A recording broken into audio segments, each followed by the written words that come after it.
નમસ્કાર, મુદ્દાની વાત જોવાની શરૂઆત આપ કરી ચૂક્યા છો। હું છું આપની સાથે વિકાસ મકવાણા અને હું છું આપની સાથે જિજ્ઞાસા। મુદ્દાની વાતમાં આજે વાત કરીશું વિશુદ્ધ રાજનીતિ વિશે। આમ તો એના માટે ના કરવી જોઈએ, પરંતુ રાજનેતા પણ તમામ રાજનીતિ કરતા હોય તો પછી આપણે કેમ વાત ન કરીએ? કારણ કે મહારાષ્ટ્ર એક એવું રાજ્ય કે જ્યાં 24/7 રાજનીતિમાં ગરમાવો આવતો રહેતો જ હોય છે। દિવસ બદલાય એની સાથે રાજનીતિ પણ કરવટ લેતી હોય છે। અને તમને બધાને ખબર છે કે બારામતીમાં પ્લેન ક્રેશમાં નાયબ મુખ્યમંત્રી અજીતભાઈ પવાર કે જેમનું નિધન થઈ ગયું। 3 દિવસનો રાજકીય શોક અહીંયા જાહેર કરવામાં આવ્યો હતો। એ 3 દિવસનો રાજકીય શોક પૂરો થાય એ પહેલા પણ હવે નવા નાયબ મુખ્યમંત્રી આવી ચૂક્યા છે। કોને બનાવવામાં આવ્યા? અહીંયા અજીત પવારના ધર્મપત્ની સુનેત્રા પવાર, તેમને નાયબ મુખ્યમંત્રી પદની શપથ લેવડાવવામાં આવ્યા। આજે એમણે ખુરશી સંભાળી લીધી છે અને સાથે સાથે તમે જુઓ, જેવા શપથ લીધા ખાતાઓની ફાળવણી પણ થઈ ગઈ। આમ જ્યારે તમારા ઘરમાં કોઈ એવો પ્રસંગ, માઠો પ્રસંગ હોય ત્યારે તમે તહેવારો નથી મનાવતા, લાંબા સમય સુધી શોકનો માહોલ હોય છે, પરંતુ તમે રાજનીતિ જો એમાં સમય બલવાન હોય છે। સમયને જો તમે ન પારખ્યો, જો તમે સમયને ન સાચવ્યો તો એ રેતીની જેમ રાજનીતિ એ તમારી કમાન હાથમાંથી જતી રહે છે। એટલા માટે તમે જો, કારણ કે આમાં ઘણા બધા એવા સમીકરણ જે શક્યતા એ પણ છે। શરદ પવારે આજે સવારે ધડાકો કર્યો હતો કે મારી અને અજીત પવારની વાત ચાલી રહી હતી આ પાર્ટીના વિલીનીકરણ માટે, બંને પાર્ટી ભેગી કરવાની હતી। એ પહેલા કમનસીબ બનાવ બની ચૂક્યો છે। એની સાથે પેરેલલ એ શંકા પણ હતી કે કદાચ શરદ પવાર અત્યારે જે તમામ ધારાસભ્યો છે, સાંસદો છે, એને એક કરીને એમની પોતાની પાર્ટી એક બનાવી લેશે, સર્વે સર્વા થઈ જશે। સુપ્રિયા સુલે એના હાથમાં પણ કમાન આવી શકે છે, જે શરદ પવારની દીકરી છે। આ બધી શક્યતાની વચ્ચે મોટો ધડાકો એ થયો કે તાત્કાલિક એનસીપીના ધારાસભ્ય દળની બેઠક પણ મળે છે અને સુનેત્રા પવાર કે જેમને એમને વિધાયક દળના નેતા પસંદ કરવામાં આવે, ન માત્ર વિધાયક દળના નેતા, એનસીપીની ટોટલ કમાન્ડ તેમને મળી ગઈ અને નાયબ મુખ્યમંત્રી પણ બની ચૂક્યા છે। પણ હવે સવાલ ઘણા બધા છે કે આ સુનેત્રા પવાર જે ખુરશી પર બેઠા છે, શું ત્યાંથી એ એનસીપીને બરાબર ચલાવી શકશે ખરા? કારણ કે ઘણા બધા પડકાર છે। એકનાથ શિંદે, શું એનાથી એમને કોઈ ફરક પડ્યો છે અથવા તો કોઈ નારાજ છે? એનસીપીની અંદર કોઈ ખટરાક છે? કારણ કે લોકો કહેતા હતા કે તમારે સુનેત્રા પવારને થોડો સમય તો આપવો, તો આટલી બધી ઉતાવળ કેમ રાખી? એવા સવાલ સત્તા પક્ષના મંત્રીઓ જ પૂછી રહ્યા છે। હવે આખરે આ રાજનીતિ કોને ફળશે, કોને નડશે, એને ટ્રેક કરવાનો પ્રયત્ન કરીશું।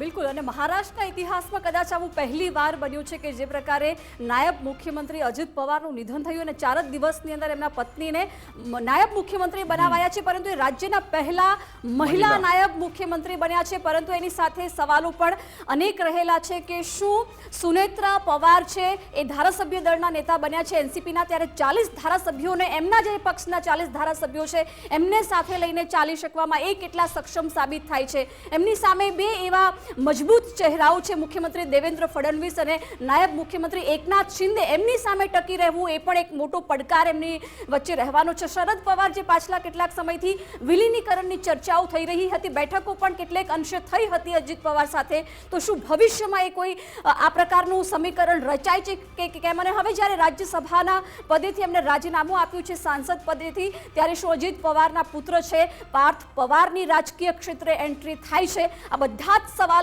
અત્યારે ચર્ચાઈ રહ્યા છે। સુનેત્રા પવારને જ્યારે હવે મહિલા નાયબ મુખ્યમંત્રી બનાવવામાં આવ્યા છે, ત્યારે શું મહારાષ્ટ્રની જે વોટ બેંક છે એ ખાસ મહિલાઓને આકર્ષવામાં આ મહિલા નાયબ મુખ્યમંત્રી કેટલા સફળ રહે છે, એ અત્યારે અનેક ચર્ચાઓ વિકાસ થઈ રહી છે। બિલકુલ, કોઈને પણ આવા દ્રશ્યોની કલ્પના પણ નહીં હોય કે હજી તો 3 દિવસ પૂરા થશે રાજકીય શોકને, પહેલા આ રીતના શપથવિધિના દ્રશ્યો જોવા મળશે। પરંતુ જે રીતના દ્રશ્યો જોવા મળ્યા, આજે જ્યારે શપથ લેવામાં આવ્યા ત્યારે કેવો માહોલ હતો? ત્યાં અજીત પવારના નામના પણ નારા લાગ્યા હતા। પહેલા એ શપથવિધિનો એક થોડી ક્ષણ જોઈ લઈએ।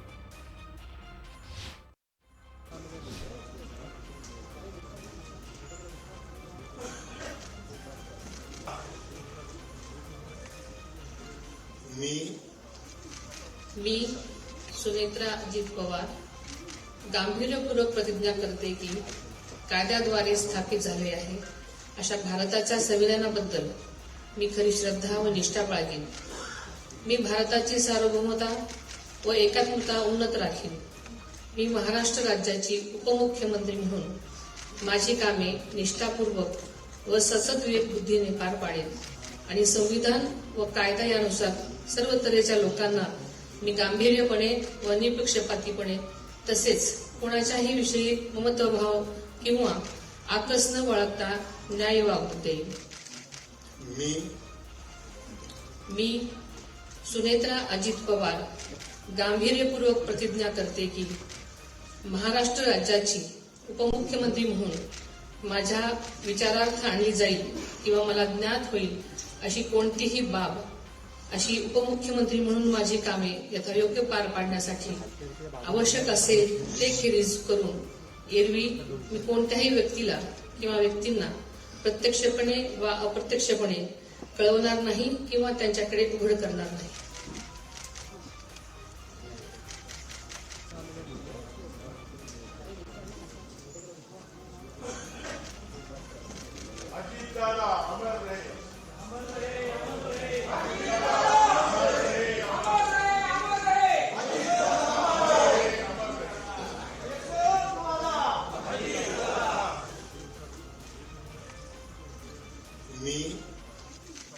मी સુનેત્રા અજીત પવાર.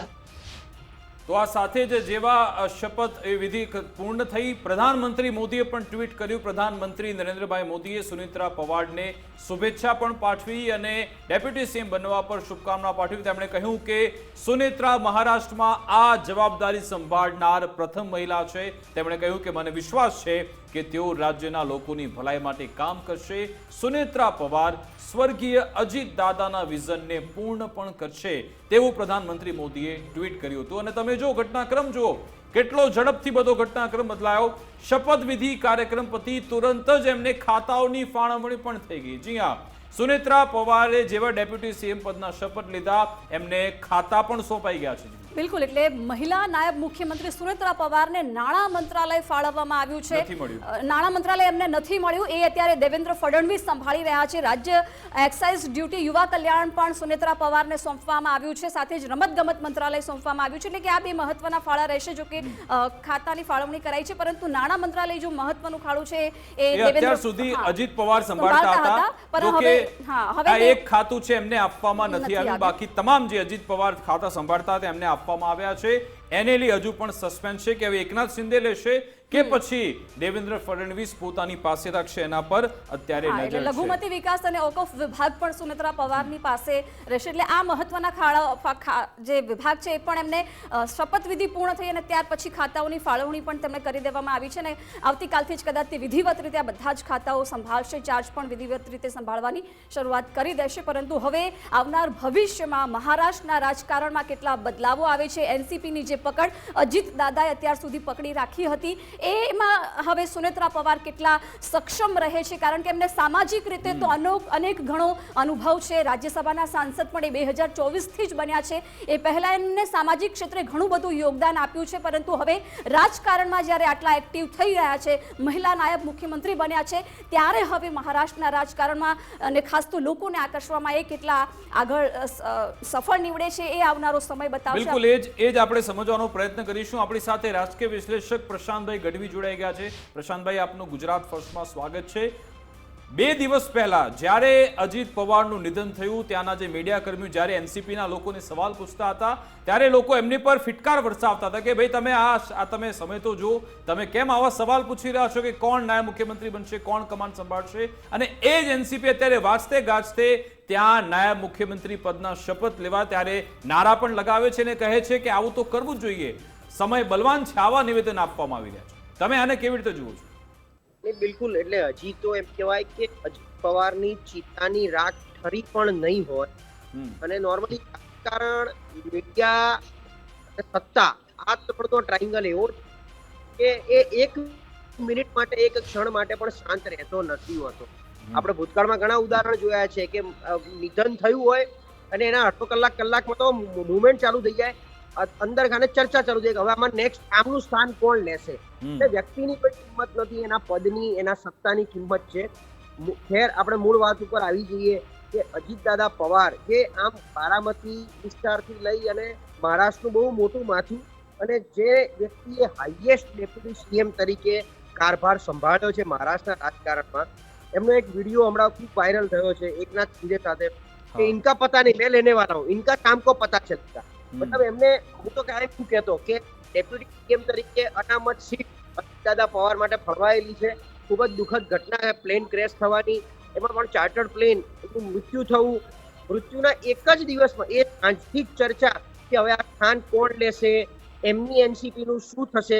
કારણ કે આપણે સૌ જાણીએ છીએ કે રાષ્ટ્રવાદી કોંગ્રેસ પક્ષનું જે મૂળ ઘડિયાળ એ અજીતદાદા પવારને મળી ગયું હતું ચિહ્ન। એ પછી આ પક્ષમાં મર્જર કરવાની પણ વાત 8 ફેબ્રુઆરી હતી, જે શરદ પવાર સાથે ચર્ચા, જે હમણાં જ જિલ્લા પરિષદની ને એની ચૂંટણી પતી નગર નિગમની, ત્યાર પછી 2-3 જગ્યાએ પિંપળી જેવા ચિંચીવાડમાં એ સાથે લડ્યા, બંને એનસીપી સાથે। એ સ્થાન લેશે, મર્જર કરશે તો શું થશે, શરદ પવાર નવું શું રાજકારણ ખેલે છે, એ બધાની વચ્ચે વાત ઉપર અંત લાવવા માટે મને લાગે છે બીજેપીએ કંઈક ખરી કામ થઈ લે કે ભાઈ એને ઓફર આપવી, ઓફર સ્વીકારવી, એ જ આજ એનસીપી આ મહાયુતિ સાથે આગળ વધે।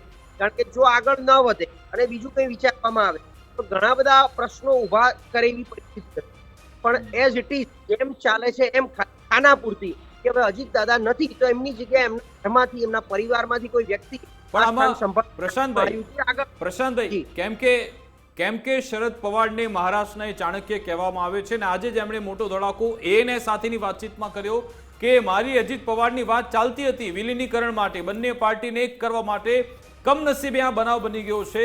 એમણે આજે આ સવારે જ આજે વાત કરી છે, અને તમે જો કે શું એ જ મજબૂરી રહી ભાજપની ને એકનાથ શિંદેવાળી એ શિવસેનાની કે તાત્કાલિક આ કામ કરવું પડશે, નહીં તો પછી કંઈક નવાજૂની થઈ જશે મહારાષ્ટ્રમાં। એટલે નવાજૂનીમાં ઊંધું હતું। આ વખતે ચર્ચા કરતા ભતીજા અગ્રસ્થાને હતા।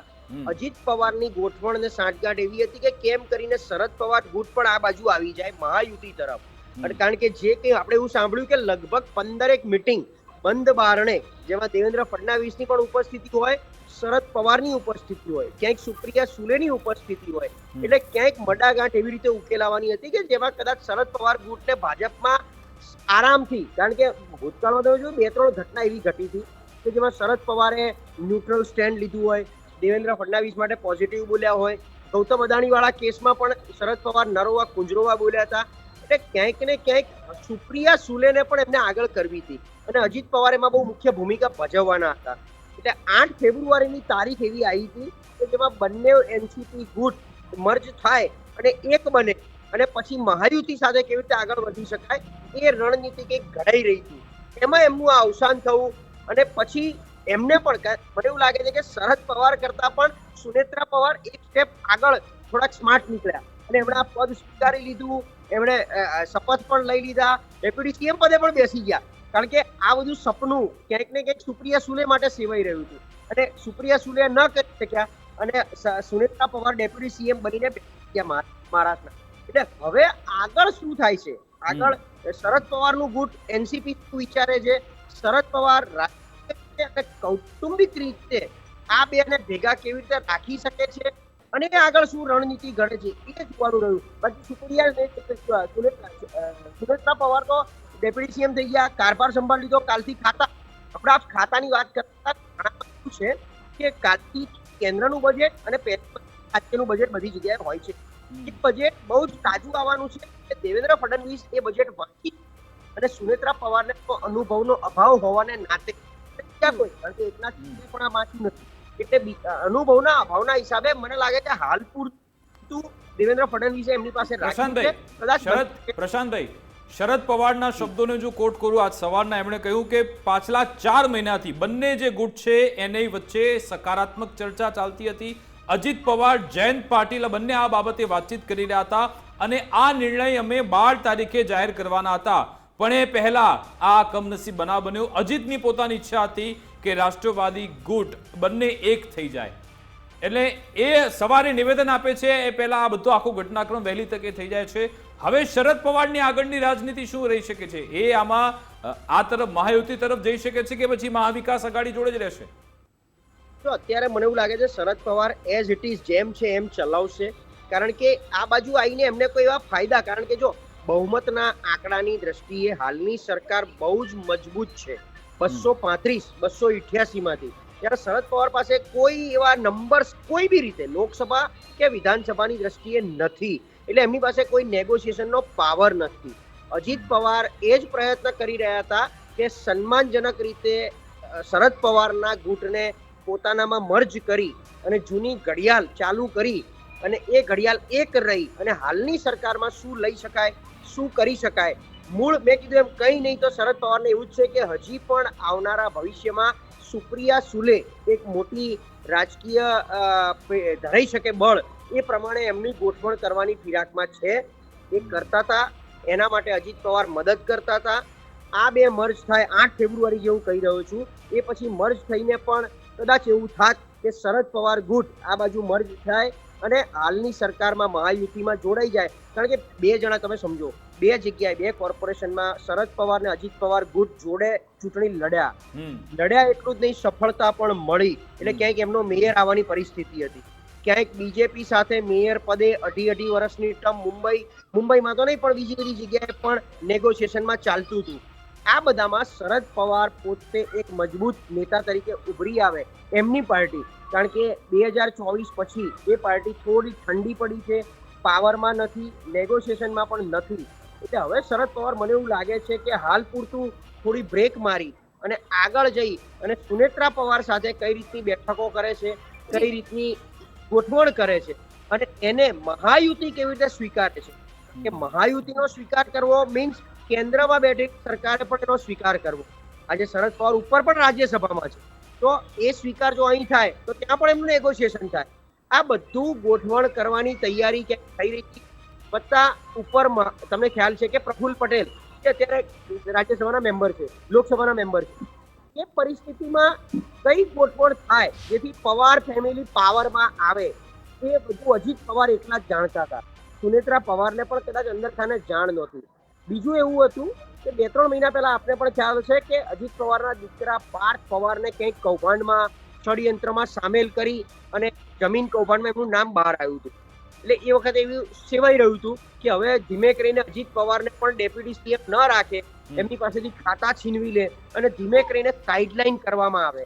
પણ એમાં એમનું નિધન થયું અને ચાન્સ પર ડાન્સ મારી ભારતીય જનતા પાર્ટીએ બહુ જ સ્માર્ટલી સુનેત્રા પવારને ડેપ્યુટી બની. બિલકુલ એના પર આવું પ્રશાંતજી કે આ એક સ્માર્ટ મૂવ પણ કહેવામાં આવે છે કે શું આમાં બીજેપીએ ઘણા બધા બિંદુઓ સાધી લીધા છે. એક તો સૌથી પહેલો એમની બીજેપીનો એક એ જ ઈચ્છા હોય છે કે બધી ક્ષેત્રીય પાર્ટીઓ બધી મજબૂત ન થાય. જે રીતે શિવસેનાના 2 ફાળિયા થઈ ગયા, એનસીપીના પણ 2 ફાળિયા થયા, પણ ઘણા સમય બાદ એવી સ્થિતિ થઈ હતી કે હવે એનસીપી એકજૂટ થઈ જાય. જે 2 ફાળિયા થઈ ગયા હતા, જે તિરાડ હતી એ કદાચ હવે તિરાડ પુરાવાની હતી. શરદ પવાર એ પણ ઈચ્છતા હતા અને જો પછી આ રીતનો સહાનુભૂતિનો સમયગાળો હોય, આવો માહોલ બન્યો હોય, એ પરિસ્થિતિમાં જો એનસીપી એકજૂટ થઈ જાય તો પછી આવનારા સમયમાં બીજેપીને પડકાર પણ આપી શકે છે. એ ન થાય પહેલા આ પ્રકારનો ડિસિઝન લેવાઈ ગયો. અને વિકાસ એટલે જ કદાચ ફાસ્ટ વેમાં આ આખો ઘટનાક્રમ એટલા માટે જ સર્જાયો કે આ તકનો લાભ શરદ પવાર ન લઈ લે અને 40 એમના ધારાસભ્યો છે તોડીને કંઈક નવા સમીકરણો ન રચાઈ જાય. અને એટલા જ માટે ભારતીય જનતા પાર્ટી અથવા મહાવિકાસ અઘાડી સરકારે આ ડિસિઝન એટલા જ માટે લીધું કે 3 દિવસનો રાષ્ટ્રીય શોક પૂરો થયો અને ત્યાં જ સુનેત્રા પવારને નાયબ મુખ્યમંત્રી બનાવી દેવામાં આવ્યા. પરંતુ હવે એ જોવાનું છે કે જ્યારે વિધાયક દળના નેતા બન્યા છે, પ્રશાંતભાઈ જોડાયેલા છે. પ્રશાંતભાઈ, સુનેત્રા પવારને જેમ આપણે આગળ વાત કરી કદાચ રાજકીય રીતે થોડોક ઓછો અનુભવ છે, પરંતુ હવે નાયબ મુખ્યમંત્રી તો બની ગયા છે, પરંતુ સાથે સાથે વિધાયક દળના નેતા છે. 40 ધારાસભ્યોને એકજૂટ રાખવાની, આવનારી ચૂંટણીઓમાં પક્ષને મજબૂત કરવાની જવાબદારી પણ એમની ઉપર રહેવાની છે. એમાં સુનેત્રા પવાર કેટલા સફળ રહે, આપને શું લાગે છે? એવું છે કે આપણે સૌ જાણીએ કે સત્તા આગળ શાણપણનું ટકાવ હોય છે અને અજીત પવાર ગુટના જે 40 ધારાસભ્યો છે એ અત્યાર સુધી બહાર રહ્યા. 2014 લગભગ સત્તાની બહાર છે. 2019માં દેવેન્દ્ર ફડણવીસની સરકાર સારી રીતે મહાવિકાસ અઘાડીમાં આવ્યા, પણ પવારે પછી જે ખેલો કર્યો હતો, ડેપ્યુટી સીએમ પણ રહ્યા, પણ એમના ગુટ જે હતા એ બહુ સત્તા સ્થાને નહોતા. અને આ બાજુ આવી અને જ્યારે મહાયુતિ ઘડી ત્યારે સરકાર સાથે નેગોશિએશન સત્તા માટે આ 40 ધારાસભ્યો સત્તામાં રહી એમના કામ સારી રીતે કરી શકે છે, સત્તામાં રહીને સત્તાનો મદ ચાખી શકે છે. એટલા માટે હું નથી માનતો કે એ લોકો બીજું કંઈ પગલું ભરે. હા, સુનેત્રા પવારની કેપ્ટનશીપ એક હદે સ્વીકારશે એટલું સાથે, પણ મને એવું લાગે ત્યારે આવી કોઈ ઘટના ઘટતી હોય છે ત્યારે એકાદ વર્ષ બહુ શાંત બધું ચાલતું હોય છે. અને બે ખાસ કરીને જયંત પાટીલ હોય, ક્યાંક ને ક્યાંક પ્રફુલ્લ પટેલ હોય, એવા 2-3 સિનિયર નેતાઓ જે અત્યારે પણ મંત્રીમંડળમાં છે એ લોકો પક્ષને સાચવી લેશે, મજબૂત રાખશે. જે કઈ ફેલા થશે એ 1.5 વર્ષ પછી ચાલુ થશે. એમાં તો પ્રશાંતભાઈ છગન ભુજબળે એવો પણ ફણગો ફોડ્યો આજે કે આ મહિલા મુખ્યમંત્રી પણ બની શકે છે એવી કેપેસિટી પણ છે, એવો દાવો પણ આજે એમણે કરી નાખ્યો છગનભાઈએ. પણ હું જે વાત કરી રહ્યો હતો કે બીજેપી આમાં એ પણ એનો પોતાનો સ્વાર્થ તો જોયો છે કે એનસીપી મજબૂત ન થવી જોઈએ. જે રીતે 2 ફાળિયાના થયેલા હતા એ ભેગી ન થઈ જાય એ પણ ધ્યાન રાખવામાં આવ્યું, એ પણ એ બિંદુ બીજેપીએ જોયો. એટલે બીજેપી પાસે બહુ બધા પડકાર, ભલે બહુમતનો આંકડો ખૂબ સારો છે, બહુ મજબૂત છે, ખાલી લોકસભામાં એમને કંઈક ને કંઈક પરફોર્મન્સ નબળું આવ્યું હતું, પણ પડકાર બહુ બધા છે. કારણ કે ત્યાં કેવું છે, એનસીપી શિવસેનાના જે અલગ અલગ 4 ગ્રુપ છે એ ગમે ત્યારે જો એક થઈ જાય, આજે હમણાં જોયું આપણે કે ઉદ્ધવ ઠાકરે અને રાજ ઠાકરે 20 વર્ષ પછી એક મંચ ઉપર આવ્યા, સાથે ચૂંટણી લડ્યા, સફળતા ના મળી એ 2 નંબરની વાત છે. પણ એ જ રીતે આ 4 ગુટ જો એક થઈ જાય તો ગમે ત્યારે મહારાષ્ટ્રની રાજનીતિમાં બહુ બધી ઉલટફેર થાય. એ ન થાય એટલા માટે ભારતીય જનતા પાર્ટીએ સ્માર્ટ મૂવ લેવા વત્તા એમના, જો અત્યારે એનસીપી હોય કે શિવસેના, અંદર ખાતે એક જ બીક છે કે અમારી પાર્ટી તૂટી જશે. જેવી રીતે જેડીયુ ને પણ બિહારમાં બીક હતી, પણ નંબર્સ એવા હેવી આવે છે કે ભાજપને કોઈની જરૂર પડતી નથી. એ જ રીતે આમાં પણ ક્યાંક ને ક્યાંક નંબર 2 નંબર 3 ની ભૂમિકામાં કેવી રીતે રાખી શકાય એનસીપી, એટલા માટે સુનેત્રા પવારને તક આપી. નહીતર શું થાત જો સુનેત્રા પવારને કે પાર્થ પવાર ના લાવત પિક્ચર, તો છગન ભુજબળ કે જયંત પાટીલ ગમે તે પ્રકારનો બળવો શરદ પવારની સાથે રાખીને બીજી રીતે જો કરત, પણ ત્યાં પણ એમને તકલીફ હતી કે ત્યાં સુપ્રિયા સુલે. એટલે આ બધું જોતા મને લાગે છે કે અત્યારે કોઈ પણ પ્રકારની નવા 1 વર્ષ નહીં થાય. જે લોકો વિચાર કરશે એ 1 વર્ષ પછી આની રાજનીતિમાં ભૂકંપ લાવવાનો પ્રયત્ન કરશે. અને પ્રશાંતભાઈ આમાં આટલી ઉતાવળનું કારણ એ પણ હોઈ શકે છે કારણ કે એકનાથ શિંદે જેમણે હમણાંથી પોતાના રસ્તા થોડા બદલ્યા હતા, મેયર પદ માટે પણ એમાં છેલ્લે સુધી અડી ગયા હતા, 2.5 વર્ષની ફોર્મ્યુલાની વાત કરી. પહેલીવાર આપણે જોયું કે આ રીતે કોર્પોરેટર પણ એમને પણ હોટલોમાં આપણે લઈ જવા પડ્યા. મહારાષ્ટ્રમાં બહુમતીનો આંકડો 145નો છે, બરાબર. બીજેપી જોડે 132 બેઠકો છે અને એનસીપી જોડે 41 અને શિવસેના એકનાથ શિંદે જોડે 55-54 જેટલી બેઠક છે. એટલે કે તુરંત જ આ અજીત પવાર વાળી એનસીપી ઇન્ટેક્ટ રહે, એમાં કશું ન થઈ જાય એટલા માટે તાત્કાલિક આ નિર્ણય લેવાઈ ગયો. એટલે શિંદે પણ દબાયેલા રહે. શિંદે કદાચ એવું વિચારતા રહે કદાચ આ લોકો પેલી બાજુ જતા રહે તો આપણો અહીંયા આપણે વધારે મજબૂત થઈ જઈએ, એ પણ નિશાન સાધી લીધું બીજેપી. બિલકુલ. અને મેં ના કીધું કે અજીત દાદા પવારનું પહેલેથી ફિક્સ હતું કે અનામત ડેપ્યુટી સીએમનું પદ જે આજે એમના ફેમિલીને પણ મળ્યું. એટલે એકનાથ શિંદે જે રીતે મુંબઈ મેયરની પછી હજી પણ ક્યાં કોકડું ગૂંચવાયેલું છે મેયર માટેનું, અને દેવેન્દ્ર ફડણવીસ દાવો છતાં આમણે હોટલ પોલિટિક્સ ચાલુ કરી દીધું છે. હજી એમાં ચોક્કસ કોઈ સકારાત્મક નિવેડો આવે નહીં. ત્યાં અખ્તર ખાને ભાજપને એવું હતું કે એકનાથ શિંદે કંઈ પણ ખેલા કરે અને બીજું કંઈ વિચાર, કારણ કે જો એકનાથ, આમ તો શક્ય જ નથી કે ભાઈ એકનાથ શિંદે ઉદ્ધવ ઠાકરે જોડે પાછા જાય, પણ એ એટલે અજીત પવાર ગુટ અને એનસીપી શરદ પવાર અને એકનાથ શિંદે જો ધારે તો જેમ છગન ભુજબળે વાત કરી કે મુખ્યમંત્રી એમણે અત્યારથી એક સિગ્નલ આપી છે, અત્યારથી નાની મોટી ધમકી આપી છે કે આગળ જતા જો ભારતીય જનતા પાર્ટી આ જ રીતે ચાલશે અને પોતાની મનમાં ચલાવશે તો અમે લોકો કંઈ પણ હદે જઈ શકીએ છીએ, કંઈ વિચારી શકીએ છીએ. આ એક સિગ્નલ એમણે આપવાનો પ્રયત્ન કર્યો છે. મહારાષ્ટ્રની રાજનીતિમાં બહુ જ બધા સ્પાઇક્સ પણ આવનારા વર્ષમાં આવી રહ્યા છે. એ કોઈ પણ હોઈ શકે, કારણ કે મેયર કોના બને છે બધી જ જગ્યાએ અત્યારે 29 મેયર કોના બને છે એની પર આ વસ્તુ ડિપેન્ડ કરે. બિલકુલ પ્રશાંતભાઈ, એક ખાસ તો દેવેન્દ્ર ફડણવીસ અને એકનાથ શિંદે સાથે એમને કામ કરવાનું છે. 2 મજબૂત ચહેરાઓ છે, આમને અનુભવ ઓછો છે. પોતાના પક્ષના હિતોનું રક્ષણ સુનેત્રા પવાર કેટલા અંશે કરી શકશે? આવનારી ચૂંટણીઓમાં ખાસ તો બેઠકોની વહેંચણી હોય અથવા બાર્ગેનિંગ પાવર હોય એ કેટલો મજબૂત રીતે રાખી શકશે? કેમ કે પવાર અત્યાર સુધી નાણાકીય વિભાગ સંભાળતા હતા, એ અત્યારે સુનેત્રા પવારને નથી આપવામાં આવ્યું. ગુજરાતીમાં એક કહેવત છે કે એક સફળ પુરુષ પાછળ એક સ્ત્રીનો હાથ હોય છે. એટલે અજીત દાદા પવાર આટલી સફળતાપૂર્વક રાજનીતિ કરતા હતા એની પાછળ આપણે ઘણા બધા કારણ, અને ભૂતકાળમાં એવા અનેક દાખલાઓ એવા છે કે પુરુષ પ્રધાન હોય, પુરુષ નેતા હોય, એ ગુજરી જાય ત્યારબાદ પત્નીએ બખૂબી એ ભૂમિકા સારી રીતે નિભાવી છે, પક્ષને પણ ચલાવ્યો છે. ગુજરાતમાં ચિમનભાઈ પટેલ ગુજરી ગયા પછી ઉર્મિલાબેન પટેલનું નામ ઘણા નેતાઓ ગુજરી ગયા પછી સહાનુભૂતિ લેવા માટે એમની વાઇફને લોકસભાની ને વિધાનસભાની ટિકિટો અપાઈ છે, જે સારી રીતે ચાલી છે.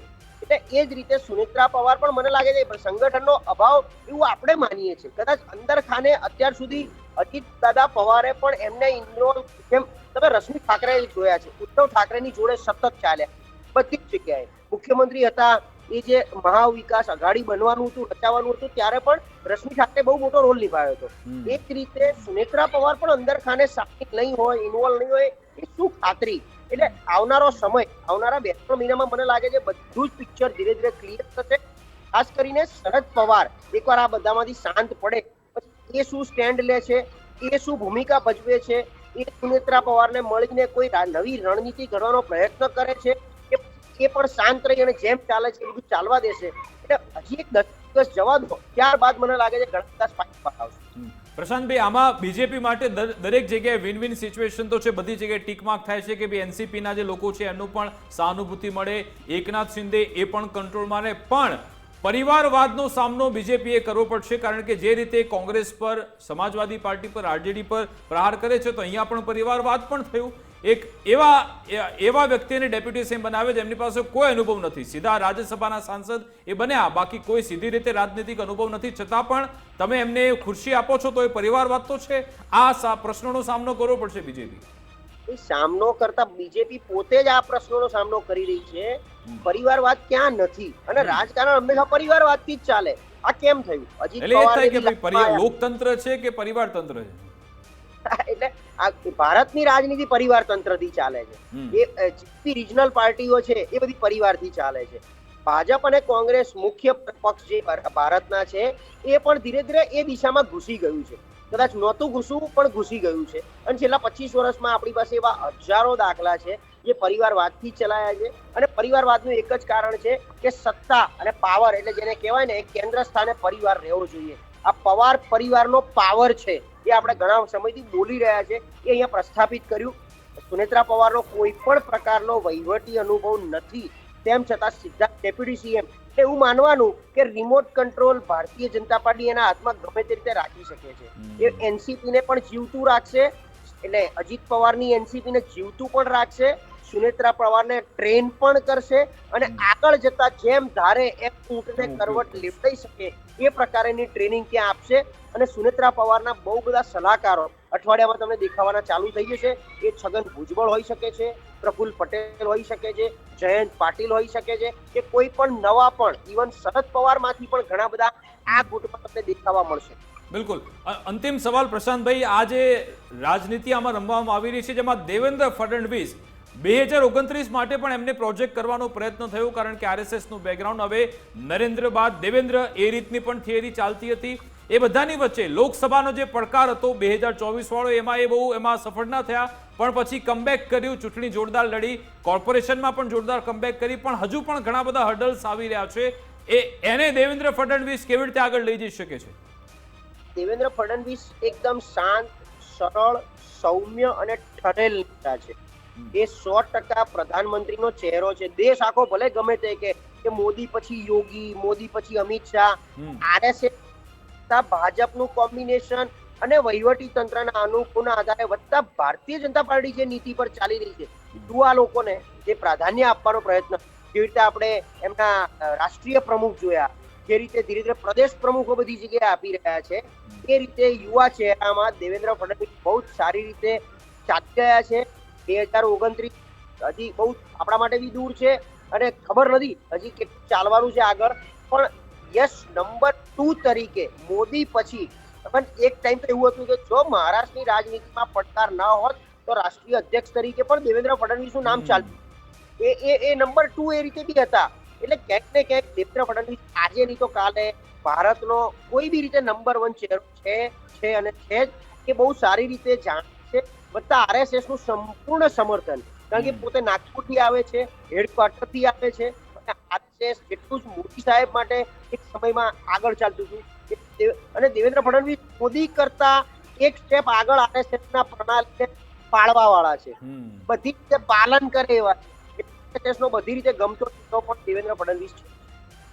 બિલકુલ બિલકુલ આભાર પ્રશાંતજી, અમારી સાથે જોડવા બદલ, વાતચીત કરવા બદલ, સમય ફાળવવા બદલ. તો આ છે મહારાષ્ટ્રની રાજનીતિ કે જે દરરોજ કરવટ લેતી રહેતી હોય છે. આજે જે કરવટ લીધી છે એની ચર્ચા ન માત્ર મહારાષ્ટ્ર પરંતુ આખા દેશમાં થઈ છે. હવે આવનારા સમયમાં અહીંયા કયો એવો ઉલટફેર થાય છે?